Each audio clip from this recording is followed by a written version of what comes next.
NCVT സിലബസിൽ ITI സ്റ്റുഡൻസിൻ്റെ all mechanical ട്രേഡ്സിൻ്റെ NCVT സിലബസിലുള്ള വർക്ക്ഷോപ്പ് കാൽക്കുലേഷൻ ആൻഡ് സയൻസിൻ്റെ 5ാമത്തെ ചാപ്റ്ററായ work power and energy speed and velocity എന്നുള്ള മോഡ്യൂളാണ് 5ാമത്തെ മോഡ്യൂളാണ് നമ്മൾ ഇന്ന് സ്റ്റാർട്ട് ചെയ്യുന്നത്.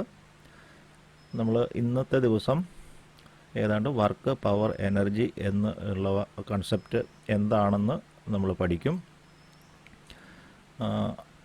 ആ കാര്യങ്ങൾ ഇന്ന് നല്ലപോലെ തറവാക്കി നമ്മൾ ഈ ക്ലാസ് മുഴുവൻ ശ്രദ്ധയോടെ കേട്ട് കഴിഞ്ഞു കഴിഞ്ഞാൽ വർക്ക് എന്താണ്, പവർ എന്താണ്, എനർജി എന്താണ്, അത് കണ്ടുപിടിക്കാനുള്ള സൂത്രവാക്യങ്ങൾ, അവയുടെ യൂണിറ്റുകൾ, അതിൻ്റെ ഡെഫിനിഷൻസ്, ഇതൊക്കെയാണ് നമ്മൾ ഈ ചാപ്റ്ററിൽ പഠിക്കാൻ ഉദ്ദേശിക്കുന്നത്.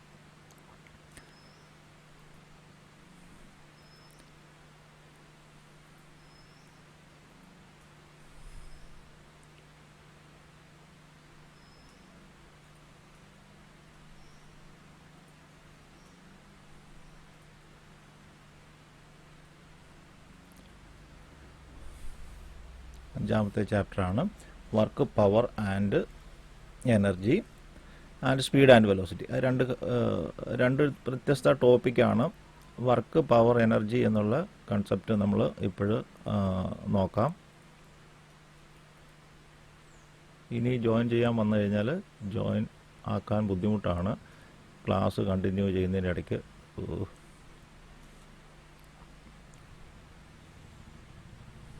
ഞാൻ ആ ലിങ്ക് ഡിലീറ്റ് ചെയ്യാൻ പോവാം.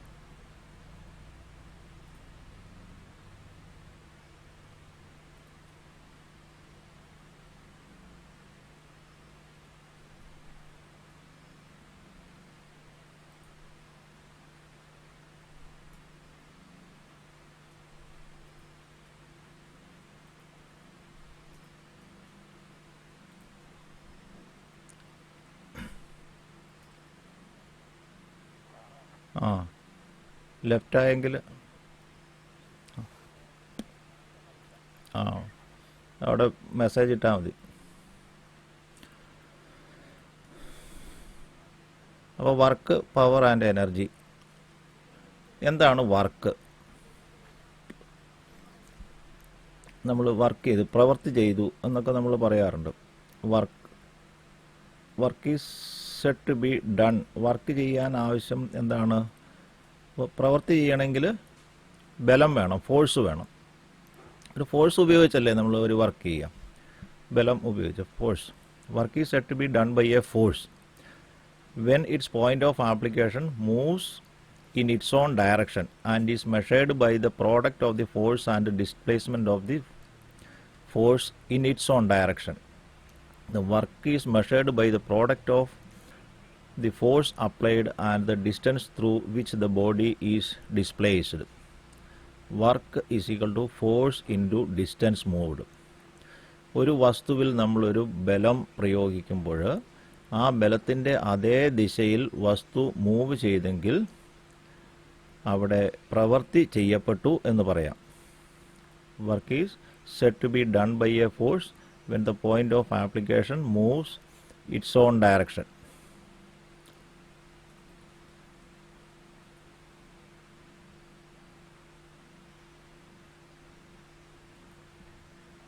ആരാ?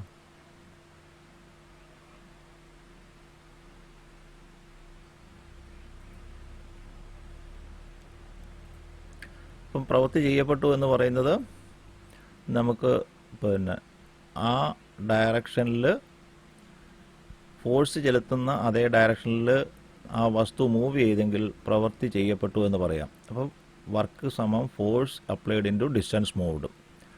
ഒക്കെ നോട്ട് ചെയ്ത് നോക്കാം. ഇനി വർക്കിൻ്റെ യൂണിറ്റുകൾ എന്തൊക്കെയാണെന്ന് നോക്കാം. Units of work.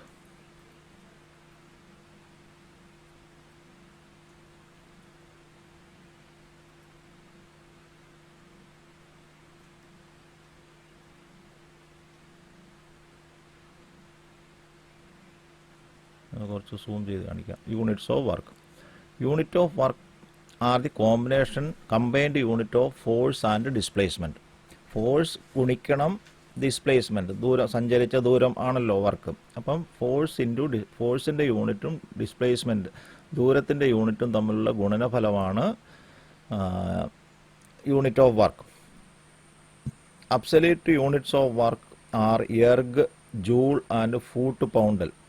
എർഗ് എന്ന് പറഞ്ഞാൽ CGS സിസ്റ്റത്തിലാണ്, ജൂൾ MKS സിസ്റ്റത്തിലാണ്, ഫൂട്ട് പൗണ്ട് അല്ലെങ്കിൽ ജൂൾ SI സിസ്റ്റത്തിലാണ്, ഫൂട്ട് പൗണ്ടൽ FPS സിസ്റ്റത്തിലാണ്, FPS ഫൂട്ട് പൗണ്ട്. അപ്പോൾ അതിനകത്ത് ഏറ്റവും പ്രധാനമായിട്ടും സാധാരണയായിട്ട് നമ്മൾ ഉപയോഗിക്കുന്നത് ഈ ജൂളാണ്, അല്ലെങ്കിൽ SI സിസ്റ്റത്തിലുള്ള ജൂളാണ്. SI system corresponds to MKS system. അപ്പം CGS practical unit of work are gram, centimetre, KG, metre and foot pound. Practical unit, അതായത് നമ്മൾ പ്രായോഗികമായിട്ട് നമ്മൾ ഉപയോഗിക്കുന്ന മറ്റ് യൂണിറ്റുകളാണ് KG, മീറ്റർ. അതായത് ഫോഴ്സിൻ്റെ യൂണിറ്റിനെ ഡിസ്റ്റൻസിൻ്റെ യൂണിറ്റ്, ഫോഴ്സുകൾക്കും പല യൂണിറ്റ് ഉണ്ട്, ഡിസ്റ്റൻസിനും പല യൂണിറ്റ് ഉണ്ട്. അപ്പോൾ അത് 1 ഡൈൻ എന്ന് പറയുന്ന ഫോഴ്സിൻ്റെ CGS സിസ്റ്റത്തിലെ യൂണിറ്റാണ് ഡൈന്. സെൻറ്റിമീറ്റർ CGS സിസ്റ്റത്തിലെ ലെങ്ത്തിൻ്റെ യൂണിറ്റാണ്. 1 dyne into 1 centimetre is equal to 1 erg. 1 newton into metre സമം 1 ജൂൾ. 1 ന്യൂട്ടൺ, 1 ന്യൂട്ടൺ ഫോഴ്സ് ഉപയോഗിച്ച് ഒരു വസ്തുവിനെ 1 മീറ്റർ ദൂരം മൂവ് ചെയ്യിച്ചാൽ അത് 1 ജൂൾ പ്രവൃത്തി ചെയ്തു എന്ന് പറയാം. മനസ്സിലായോ? ഇതാണ് ഇമ്പോർട്ടൻ്റ് ആയിട്ട് നമ്മൾ സാധാരണ കൂടുതലായിട്ട് ഉപയോഗിക്കുന്നത്. ഇനി ഒരു 1 ഫൂട്ട് അല്ലെങ്കിൽ ഒരു പൗണ്ടൽ ഫോഴ്സ് ഉപയോഗിച്ച് ഒരു ഫൂട്ട്, ഒരടി ദൂരം ഒരു വസ്തുവിനെ മൂവ് ചെയ്യിച്ചാൽ അവിടെ 1 ഫൂട്ട് പൗണ്ടൽ വർക്ക് ചെയ്തു എന്ന് പറയാം. വർക്കിൻ്റെ യൂണിറ്റുകളാണ്. 1 ഗ്രാം ഫോഴ്സ് ഉപയോഗിച്ച് ഒരു വസ്തുവിനെ 1 സെൻറ്റിമീറ്റർ ദൂരം മൂവ് ചെയ്യിച്ചാൽ 1 gram centimetre. 1 kg into 1 metre സമം 1 kg മീറ്റർ. അതങ്ങനെ അങ്ങ് എഴുതിയാൽ മതി, KG into metre, KG metre. അപ്പോൾ ഇത്രയും ഓർത്താൽ മതി. Work is equal to force into distance. ഫോഴ്സിൻ്റെ യൂണിറ്റ് KG ആണെങ്കിൽ ഡിസ്റ്റൻസിൻ്റെ യൂണിറ്റ് മീറ്റർ ആയിട്ട് എടുക്കുക. KG into metre, KG metre. KG centimetre എന്ന് ഉപയോഗിക്കില്ല. രണ്ട് സിസ്റ്റത്തിലുള്ള MKS സിസ്റ്റം എന്ന് പറഞ്ഞാൽ മീറ്റർ കിലോഗ്രാം സെക്കൻഡ് സിസ്റ്റം, നമ്മൾ ഫസ്റ്റ് ചാപ്റ്ററിൽ പഠിച്ചതാണ്. MKS system metre kilogram second. അപ്പം ഫോഴ്സ് അല്ലെങ്കിൽ ഭാരം കിലോഗ്രാമിലും മാസ് കിലോഗ്രാമിലും ഡിസ്റ്റൻസ് മീറ്ററിലും, KG മീറ്റർ, ടൈം സെക്കൻഡിലും. അതാണ് MKS സിസ്റ്റം. അപ്പം 1 kg into 1 metre, 1 kg metre. ഇത് വർക്കിൻ്റെ യൂണിറ്റ്. ഇനി 1 ഫൂട്ട് ഇൻറ്റു 1 പൗണ്ട് സമം 1 ഫൂട്ട് പൗണ്ട്. ഒരു ഫൂട്ട് ഫോഴ്സ് ഉപയോഗിച്ച് ഒരു പൗണ്ട് 1 പൗണ്ട് ഫോഴ്സ് ഉപയോഗിച്ച് ഒരു വസ്തുവിനെ ഒരു അടി, ഒരു ഫൂട്ട് മൂവ് ചെയ്യുകയാണെങ്കിൽ 1 ഫൂട്ട് പൗണ്ടാണ് യൂണിറ്റ്. ഇനി ഇപ്പോൾ നമ്മൾ പ്രധാനമായിട്ടും ഉപയോഗിക്കുന്നത് ഈ 1 ന്യൂട്ടൺ മീറ്റർ. ആ newton into metre, newton metre എന്ന് പറയുന്നതിന് പകരം അതിനൊരു അബ്സല്യൂട്ട് വേർഡ് അല്ലെങ്കിൽ അബ്സല്യൂട്ട് യൂണിറ്റ് അല്ലെങ്കിൽ ഒറ്റ വാക്കിൽ പറയുന്ന യൂണിറ്റാണ് ജൂൾ. അത് വളരെ ഇമ്പോർട്ടൻ്റ്, ഓർത്തിരിക്കുക. അതായത് വർക്കിൻ്റെ unit joule. 1 newton into metre, 1 newton into 1 metre is equal to 1 joule. 1 kg into metre ആകുമ്പം 1 kg മീറ്റർ എന്നേ ഉള്ളൂ. അതിന് അബ്സല്യൂട്ട് യൂണിറ്റ് ഇല്ല. അബ്സല്യൂട്ട് ഒറ്റയ്ക്ക് ഒരു വാക്ക് പറയാം. 1 kg ഇൻറ്റു മീറ്റർ. 1 kgയെ ന്യൂട്ടൺ ആക്കണമെങ്കിൽ 9.8 കൊണ്ട് ഗുണിച്ചാൽ മതി. അപ്പം 1 kg മീറ്ററിനെ ജൂൾ ആക്കാൻ 9.8 കൊണ്ട് ഗുണിച്ചാൽ മതി. സംഗതി മനസ്സിലായോ? ഈ രണ്ട് യൂണിറ്റുകൾ നോക്കുക. 1 ന്യൂട്ടൺ ഉപയോഗിച്ച് 1 മീറ്റർ വസ്തുവിനെ മൂവ് ചെയ്താൽ 1 ജൂൾ വർക്ക് ചെയ്തെന്ന് പറയുന്നു. 1 kg ഫോഴ്സ് ഉപയോഗിച്ച് 1 മീറ്റർ വസ്തുവിനെ മൂവ് ചെയ്യിച്ചാൽ 1 kg മീറ്റർ എന്ന് പറയും. അപ്പം KG മീറ്റർ ന്യൂട്ടൺ മീറ്ററും തമ്മിലുള്ള വ്യത്യാസം എന്താണ്? KG എന്ന് പറയുന്ന മാസിൻ്റെ യൂണിറ്റാണ്, ന്യൂട്ടൺ ഫോഴ്സിൻ്റെ യൂണിറ്റാണ്. KGയെ 9.8 കൊണ്ട് ഗുണിച്ചാൽ ന്യൂട്ടനായി. മീറ്റർ ഇവിടെ സെയിം തന്നെ. അപ്പം KGയെ 9.8 കൊണ്ട് ഗുണിച്ചാൽ ന്യൂട്ടനായി. അപ്പോൾ KG മീറ്ററിനെ 9.8 കൊണ്ട് ഗുണിച്ചാൽ ജൂളായി. Means acceleration due to gravity കൊണ്ട് ഗുണിക്കുക. കിലോഗ്രാമിനെ ഫോഴ്സ് ന്യൂട്ടണിലാക്കാൻ 9.8, 1 kg സമം 9.8 ജൂൾ. 1 kg metre. അപ്പോൾ 1 kgയെ ന്യൂട്ടനാക്കാൻ 9.8 കൊണ്ട് ഗുണിക്കാൻ, KG മീറ്ററിനെ ജൂളാക്കാൻ 9.8 കൊണ്ട് ഗുണിക്കുക. അതായത് 1 kg മീറ്റർ സമം 9.8 ജൂൾ.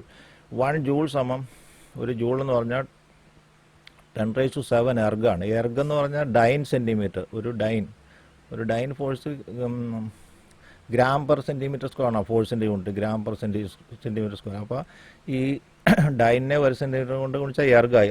എർഗ് ചെറിയൊരു യൂണിറ്റാണ്. 10⁻⁷ എർഗാണ് ഒരു ജൂൾ. അപ്പം വർക്ക് എന്നുള്ള ടോപ്പിക്ക് മനസ്സിലായല്ലോ. ഫോഴ്സ് ഇൻറ്റു ഡിസ്റ്റൻസ് ട്രാവൽഡ്, അവയുടെ unit joule, kg metre, foot പൗണ്ടിൽ, ഗ്രാം സെൻറ്റിമീറ്റർ, ഇതൊക്കെയാണ്. കിലോഗ്രാം അല്ലെങ്കിൽ ഫോഴ്സിൻ്റെ യൂണിറ്റിനെ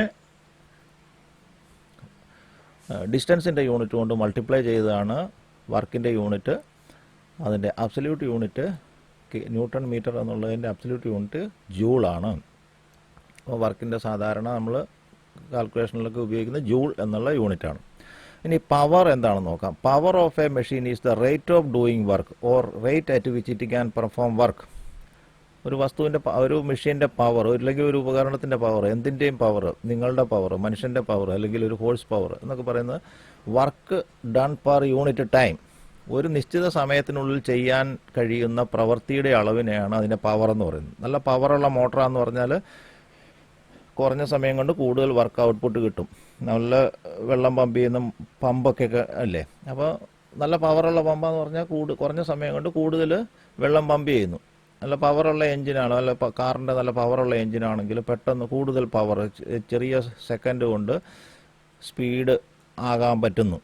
കൂടുതൽ പവർ, അതായത് work at rate of doing work. Power of a machine is the rate of doing work. പ്രവൃത്തിയുടെ നിരക്ക്, അതായത് പ്രവൃത്തിയുടെ നിരക്ക് കാണുന്ന എങ്ങനെ, പ്രവൃത്തി നിശ്ചിത work done per time equal to power is equal to work done divide by time in second. Power is equal to work done by time in second. Power സമം വർക്ക് ഡൺ ബൈ ടൈം. പറഞ്ഞ് ഓർക്കുക. Power സമം work done by time. Okay.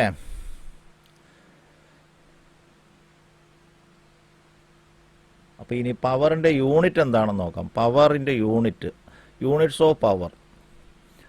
Absolute unit ഒറ്റ വാക്കിൽ ഒരു ടേമായിട്ട് പറയുമ്പം അത് absolute unit of power is what.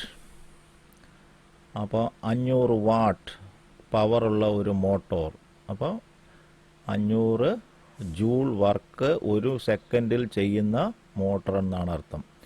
1 watt is the power which is required to perform 1 joule of work in 1 second. ഒരു വാട്ട് എന്ന് പറഞ്ഞാൽ 1 joule work. Work, power, energy, അത് മൂന്നും റിലേറ്റഡ് ആണ്. വർക്കിൻ്റെ യൂണിറ്റ് അറിഞ്ഞാൽ പെട്ടെന്ന് പവറിൻ്റെ യൂണിറ്റ് നമുക്ക് കണ്ടുപിടിക്കാം. പവറിൻ്റെ യൂണിറ്റ് അറിയാമെങ്കിൽ എനർജിയുടെ യൂണിറ്റ് അറിയാം. ഇത് മൂന്നും റിലേറ്റഡ് ആണ്, ഒന്നിനോടൊന്നും ബന്ധപ്പെട്ട് കാണാതെ പഠിക്കാനൊന്നുമില്ല. ജസ്റ്റ് നിങ്ങൾ മനസ്സിലാക്കി വെച്ചാൽ നിങ്ങളുടെ മനസ്സിൽ നിന്ന് വരും. വർക്കിൻ്റെ ഫോഴ്സ് ഇൻറ്റു ഡിസ്റ്റൻസ് ട്രാവൽ. ഫോഴ്സിൻ്റെ യൂണിറ്റ് ന്യൂട്ടൺ അല്ലെങ്കിൽ കിലോഗ്രാം, ഡിസ്റ്റൻസിൻ്റെ യൂണിറ്റ് മീറ്റർ അല്ലെങ്കിൽ സെൻറ്റിമീറ്റർ, ഇതൊക്കെയാണ്. അപ്പം power is equal to work done by time. Work done. അപ്പോൾ ഒരു വാട്ട് എന്ന് പറയുന്നത് പവറിൻ്റെ യൂണിറ്റാണ് വാട്ട്. 1 ജൂൾ വർക്ക് ഒരു സെക്കൻഡ് കൊണ്ട് ചെയ്താൽ അതിനെ 1 വാട്ട് എന്ന് പറയും. അല്ലെങ്കിൽ 10⁻⁷ എർഗ്സ് പെർ സെക്കൻഡ്. എർഗ് എന്ന് പറയുന്നത് ഒരു ജൂൾ എന്ന് പറഞ്ഞാൽ 10⁻⁷ എർഗ് ആണെന്ന് നമ്മൾ മുമ്പേ കണ്ടു. അതിനെയാണ് 10⁻⁷ erg per second. 1 joule is equal to 10⁻⁷ ergs per. അപ്പോൾ 1 watt is equal to 10⁻⁷ ergs per second. Watt എന്താണ്? 1 watt is equal to 1 joule. ഒരു ജൂൾ വർക്ക് ഒരു സെക്കൻഡ് കൊണ്ട് ചെയ്താൽ അതിന് 1 വാട്ട് വർക്ക് ചെയ്തു എന്ന് പറയാം. ഇനി കിലോ എന്നുള്ളത് നമ്മൾ നേരത്തെ പഠിച്ചിട്ടുണ്ട്. കിലോ എന്ന് പറഞ്ഞാൽ 1000 എന്നാണ്. ഒരു കിലോ വാട്ട് എന്ന് പറഞ്ഞാൽ 1000 watts. 1 kilowatt is equal to 1000 watts. ഇനി അത് നമ്മുടെ SI സിസ്റ്റത്തിൽ ഏതാണ് പവറിൻ്റെ യൂണിറ്റ് എന്ന് പറഞ്ഞാൽ വാട്ട് ആണ്. അതിൻ്റെ വലിയ യൂണിറ്റാണ് കിലോ വാട്ട്. നമ്മൾ പിന്നെ ഒരു ബൾബിൻ്റെയൊക്കെ 15 വാട്ടിൻ്റെ ബൾബ്, LED ബൾബ് 6 വാട്ട്, 8 വാട്ടിൻ്റെ, 9 വാട്ടിൻ്റെ, 11 വാട്ടിൻ്റെ എന്നൊക്കെ പറയും. 1000 വാട്ടിൻ്റെ മിക്സി അല്ലെങ്കിൽ 750 വാട്ട്സിൻ്റെ മിക്സി. അപ്പോൾ മോട്ടറിൻ്റെ കാര്യം പറയുകയാണെങ്കിൽ നമ്മൾ സാധാരണ പറയുക 10000, 1 കിലോ വാട്ടിൻ്റെ അല്ലെങ്കിൽ 1 HP എന്നൊക്കെ പറയും. അത് ഞാൻ പിന്നെ ഇപ്പോൾ പറയാം, അടുത്ത് വരും. ഇപ്പോൾ HP ഒക്കെ എന്താണെന്ന്. അപ്പോൾ 1 kilowatt 1000 watts. The practical unit of power is horsepower. നമ്മൾ സാധാരണ ഉപയോഗിക്കുന്ന ഒരു പ്രാക്ടിക്കലി നമ്മൾ കൂടുതലായിട്ട് ഉപയോഗിക്കുന്ന ഒരു യൂണിറ്റാണ് HP അല്ലെങ്കിൽ ഹോഴ്സ് പവർ. യൂണിറ്റ് എന്ന് പറഞ്ഞാൽ എന്താണ്? ഇതിനെ അളക്കാൻ എന്തെങ്കിലും ഒരു തോത് വേണമല്ലോ. ഓരോ ക്വാണ്ടിറ്റികൾ നമ്മൾ പഠിക്കുമ്പോൾ അതിനെ അളക്കാനുള്ള ഒരു തോതുകൾ വേണം. അളക്കാനുള്ള തോതാണ് HP അല്ലെങ്കിൽ അതിൻ്റെ യൂണിറ്റുകൾ. അപ്പം practical unit of power is HP. 1 horsepower HP is the amount of work a standard horse can do in 1 second. ഒരു ശരാശരി സ്റ്റാൻഡേർഡ് ഹോഴ്സ് കുതിര ഒരു സെക്കൻഡിൽ ചെയ്യുന്ന പ്രവൃത്തിയാണ് 1 HP എന്നുകൊണ്ട് ആ ടേമിന് കാരണമായത്. പക്ഷെ പണ്ട് കാലത്ത് നമ്മൾ വണ്ടി വലിക്കാനൊക്കെ കൂടുതലും പവറിൻ്റെ സോഴ്സായിട്ട് കുതിരയാണ് ഏറ്റവും പ്രധാനപ്പെട്ട ഒരു പവർ സോഴ്സായിട്ട് ഉപയോഗിച്ചിരുന്നത്. അതുകൊണ്ട് അവിടുന്ന് ഹോഴ്സ് പവർ എന്നുള്ള ടേം വന്നത്. അപ്പോൾ നമ്മൾ SI സിസ്റ്റത്തിൽ യൂണിറ്റുകളൊക്കെ വന്നപ്പോൾ 1 HP എന്ന് പറഞ്ഞാൽ എത്രയാണെന്നുള്ള കൺവേർഷനൊക്കെ വന്നു. The value of in metric system is 75 kg metre per second and in British system 550 foot pound per second.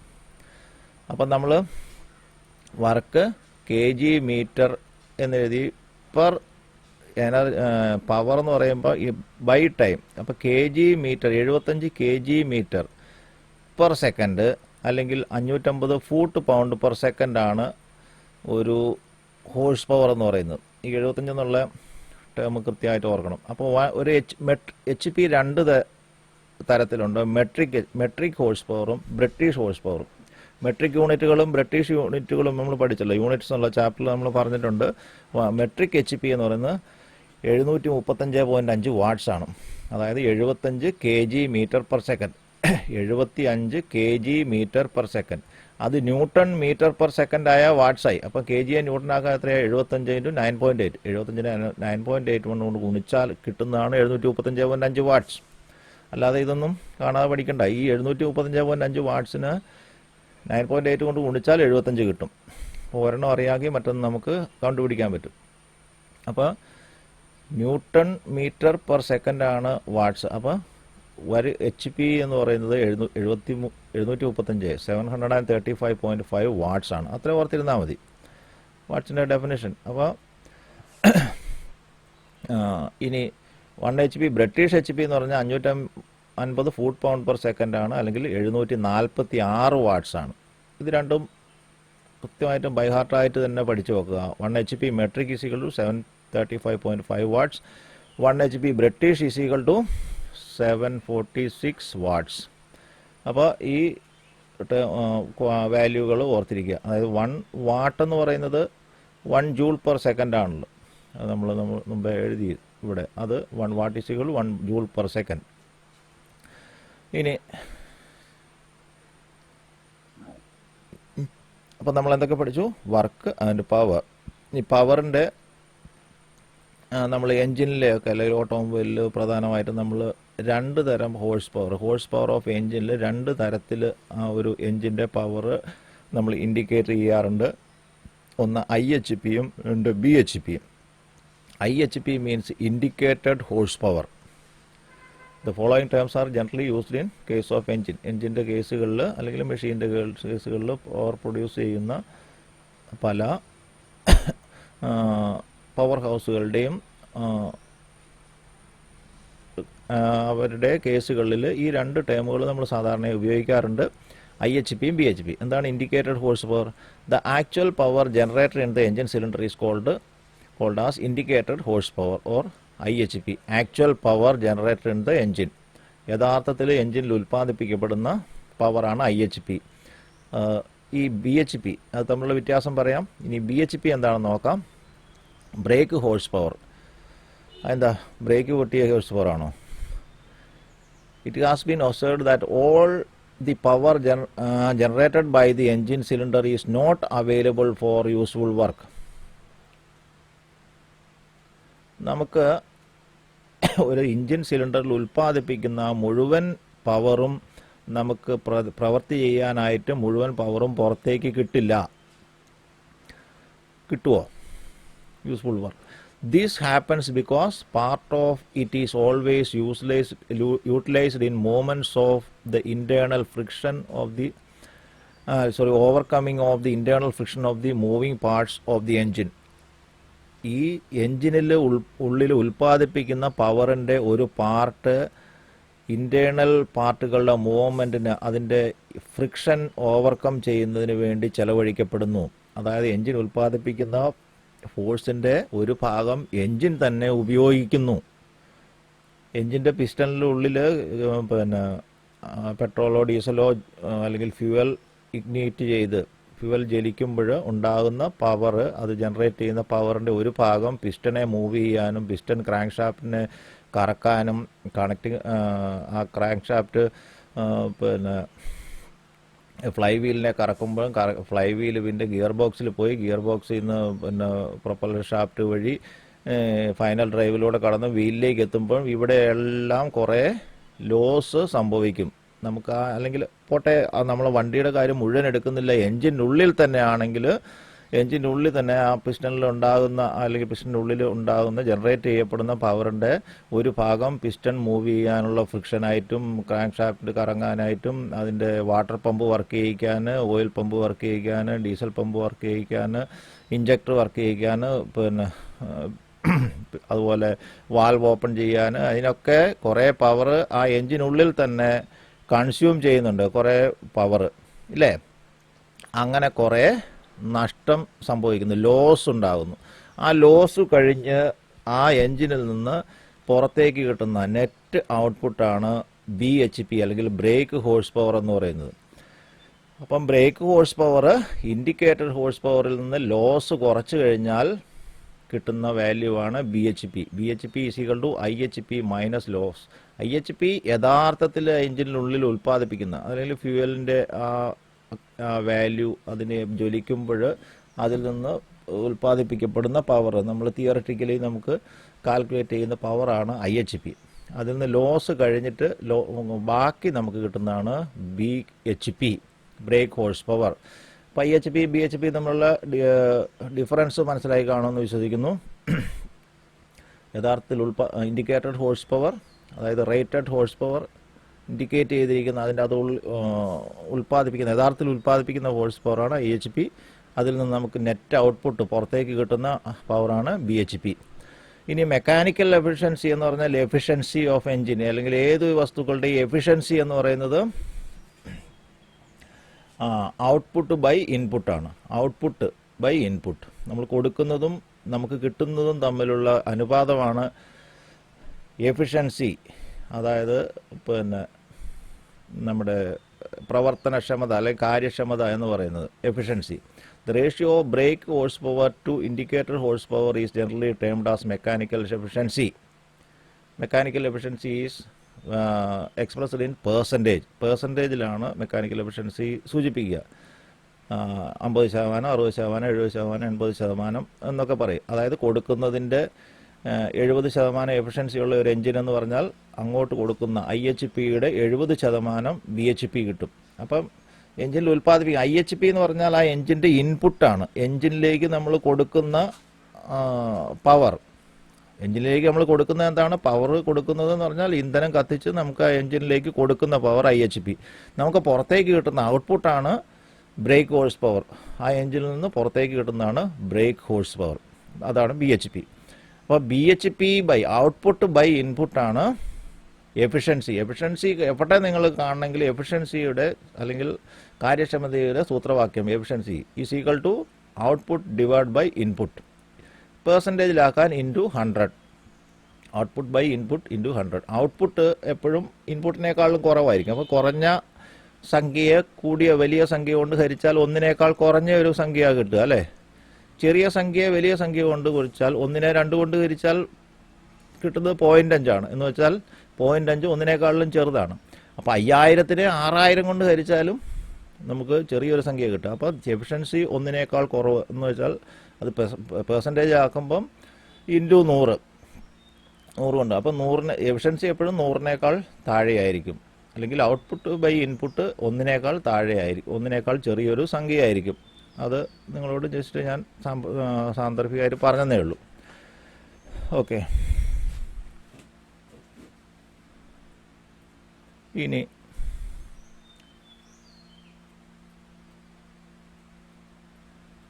Efficiency generally expressed in percentage. Mechanical efficiency സമം BHP output, BHP output, AHP input. അപ്പോൾ ഇതിൻ്റെ കൂട്ടത്തിൽ നിങ്ങൾ എഴുതി വെച്ചോ efficiency സമം output by input into 100. അതും കൂടെ എഴുതി വെക്കുന്നത് നല്ലതാണ്. ഏത് കേസിലാണെങ്കിലും, സിമ്പിൾ മെഷീനുകളിൽ എന്ത് തരം വസ്തുക്കളുടെ ആണെങ്കിലും, ഇനി മനുഷ്യൻ്റെ ആണെങ്കിലും എഫിഷ്യൻസി എന്ന് പറയുന്നത് നിങ്ങളുടെ ഇൻപുട്ട് ബൈ ഔട്ട്പുട്ട്. നിങ്ങളുടെ ഇൻപുട്ട് എന്താണ്? നിങ്ങളുടെ പിന്നെ നിങ്ങൾ കഴിക്കുന്ന ഭക്ഷണം, വെള്ളം, വായു, ശ്വസിക്കുന്ന വായു, അതുപോലെ നിങ്ങൾക്ക് ആരോഗ്യപരമായ പിന്നെ സൗകര്യങ്ങൾ, ജീവിത സൗകര്യങ്ങൾ, ഇതൊക്കെയാണ് നിങ്ങളുടെ ഇൻപുട്ട് എന്ന് പറയുന്നത്. പ്രധാനമായിട്ടും ഭക്ഷണം, വായു, വെള്ളം, ഇതൊക്കെ. ഔട്ട്പുട്ട് എന്ന് പറയുന്നത് നിങ്ങളുടെ പ്രവർത്തികൾ, അല്ലെങ്കിൽ നിങ്ങൾ ചെയ്യുന്ന വർക്കുകൾ, ജോലികൾ, നിങ്ങൾ ചെയ്യുന്ന പഠനം, നിങ്ങൾ ചെയ്യുന്ന പിന്നെ ചിന്തകൾ, ഇതൊക്കെ നിങ്ങളുടെ ഔട്ട്പുട്ടാണ്. അപ്പം കിട്ടുന്നതിനേക്കാട്ടിലും വളരെ കുറച്ചാണ് പുറത്തേക്ക് കിട്ടുന്നതെങ്കിൽ കൊടുക്കുന്നതെങ്കിൽ അവന് എഫിഷ്യൻസി കുറവാന്ന് പറയും. അപ്പം നല്ലപോലെ രാവിലെ ഉച്ചയ്ക്കും വൈകിട്ടും 4 നേരം മൂക്കൂട്ട വിട്ടി വിഴുങ്ങുകയും മിക്കവാറും സമയം കിടന്നുറങ്ങുകയും ഗെയിം കളിക്കുകയും ചെയ്യുന്നതിന് എഫിഷ്യൻസി കുറവാന്ന് പറയും. അല്ലേ അലക്സേ? അപ്പോൾ എഫിഷ്യൻസി എന്ന് പറയുന്നത് ഔട്ട്പുട്ട് ബൈ ഇൻപുട്ട്. നിങ്ങൾക്ക് ഔട്ട്പുട്ട് പുറത്തേക്ക് കിട്ടുന്നതിനെ ഉള്ളിലേക്ക് കൊടുക്കുന്നത് കൊണ്ട് ഹരിക്കുന്നത്, അതാണ് എഫിഷ്യൻസി. അപ്പം എഫിഷ്യൻസി എങ്ങനെയാണേലും ഒരു നമ്മുടെ ലോകം ഇന്ന് ചർച്ച ചെയ്തുകൊണ്ടിരിക്കുന്ന, അല്ലെങ്കിൽ സയൻറ്റിഫിക് വേൾഡ്, സാങ്കേതിക രംഗം ശ്രമിക്കുന്നത് എഫിഷ്യൻസി കൂട്ടിക്കൊണ്ടുവരാനാണ്. ഒരു എൻജിൻ്റെ എഫിഷ്യൻസി കൂട്ടാനാണ്. പണ്ട് ഒരു ബൈക്കിൻ്റെ എഫിഷ്യൻസി 1 ലിറ്റർ പെട്രോളിൽ 20 കിലോമീറ്റർ ഓടുന്നതാണെങ്കിൽ പിന്നീട് അത് 30 കിലോമീറ്റർ ഓടുന്നതായി, പിന്നീട് അത് 80 കിലോമീറ്റർ ഓടുന്നതായി, 90 കിലോമീറ്റർ ഓടുന്നതായി. അതൊക്കെ പുരോഗതി, മീൻസ് സയൻസിൻ്റെ റിസർച്ച് കൊണ്ടും അവർ ഡെവലപ്പ് ചെയ്തതാണ്. അതായത് നഷ്ടം കുറച്ചുകൊണ്ട് വരിക, ഇൻപുട്ടിന് ആനുപാതികമായിട്ട് ഔട്ട്പുട്ട് കൂട്ടിക്കൊണ്ട് വരിക. അതാണ് നമ്മുടെ പിന്നെ ശാസ്ത്രത്തിൻ്റെ പ്രധാനപ്പെട്ട ലക്ഷ്യമെന്ന് പറയുന്നത്.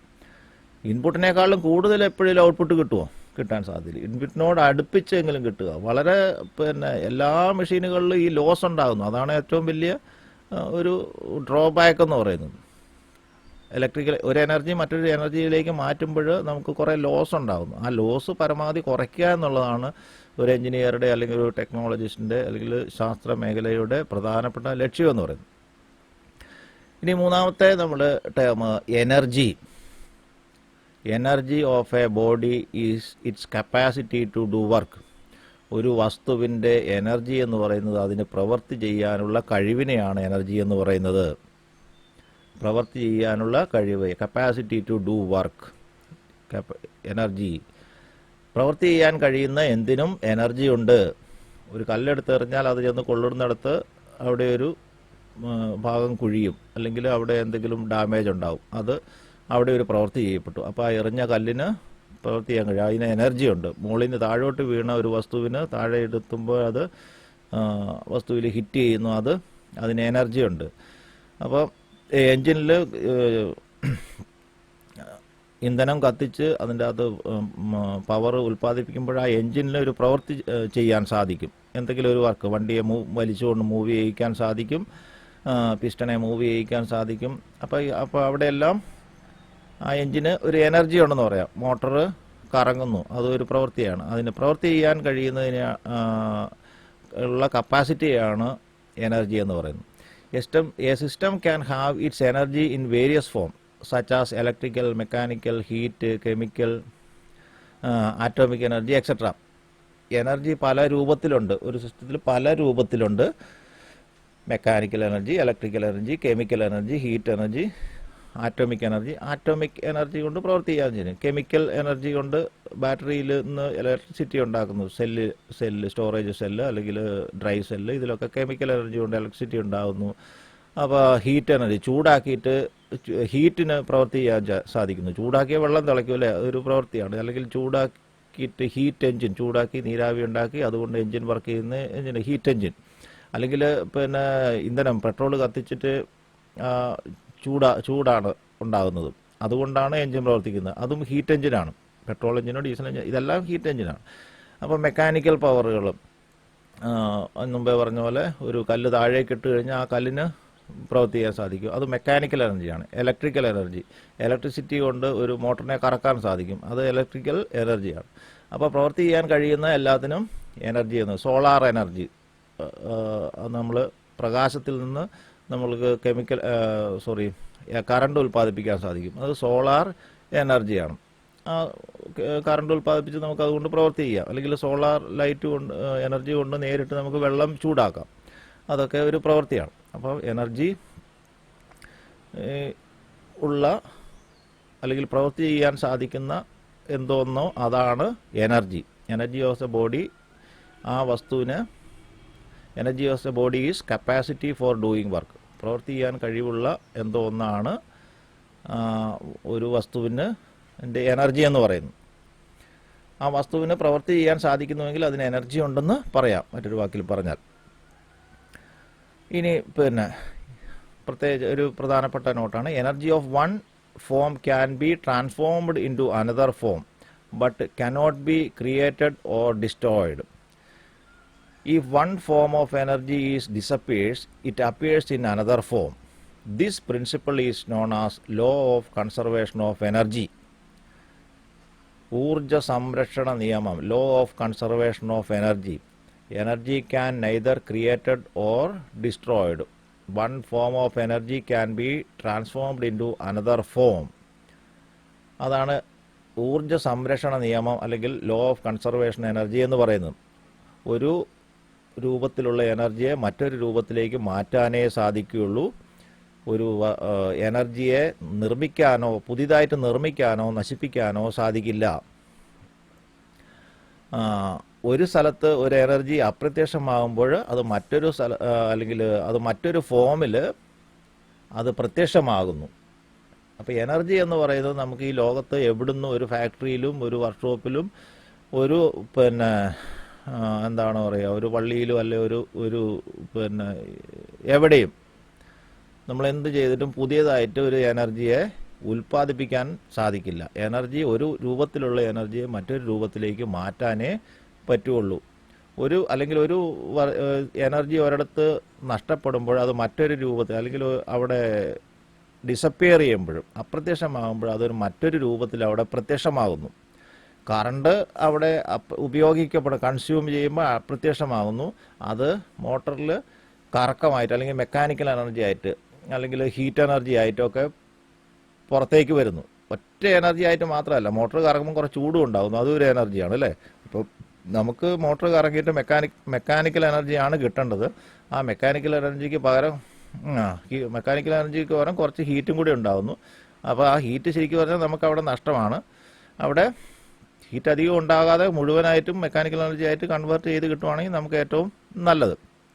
അപ്പോൾ ഈ ഇലക്ട്രിക്കൽ എനർജി അവിടെ നശിപ്പിക്കപ്പെടുകയല്ല, അത് മറ്റൊരു രൂപമായിട്ട് മാറുകയാണ് ചെയ്യുന്നത്.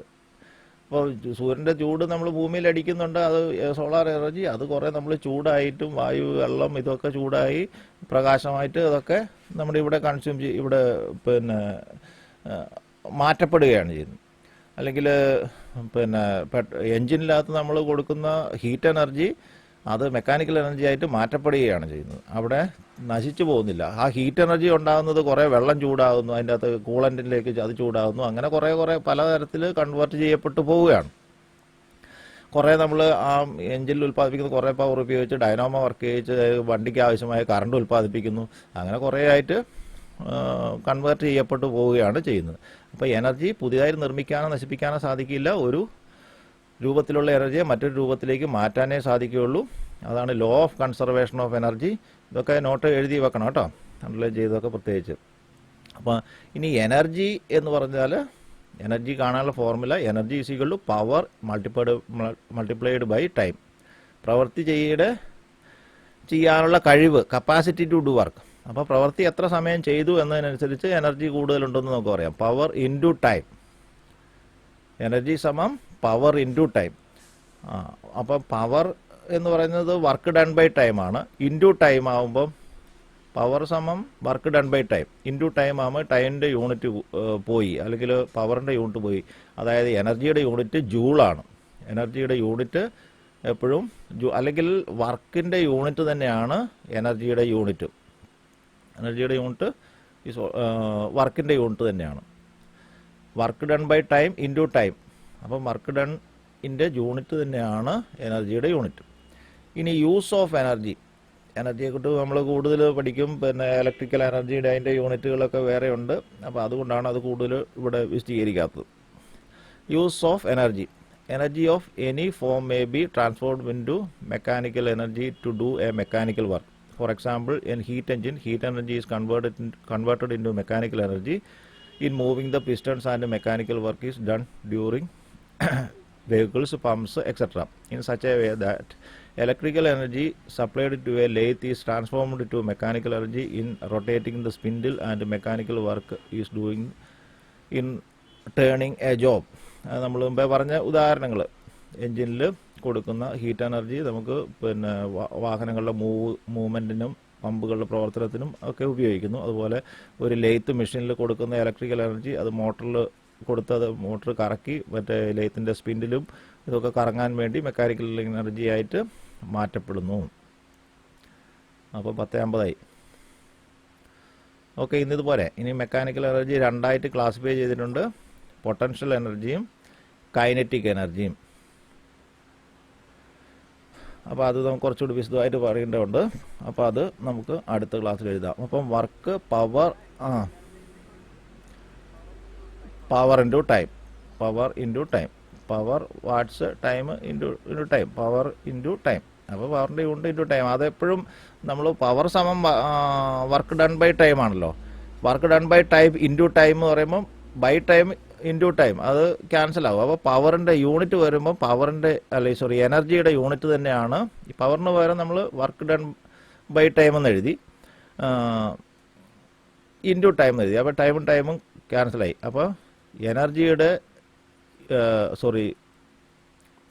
യൂണിറ്റ് എപ്പോഴും വർക്കിൻ്റെ യൂണിറ്റാണ്. വർക്കിൻ്റെ യൂണിറ്റും എനർജിയുടെ യൂണിറ്റും സെയിം ആയിരിക്കും, അതായത് ജൂൾ.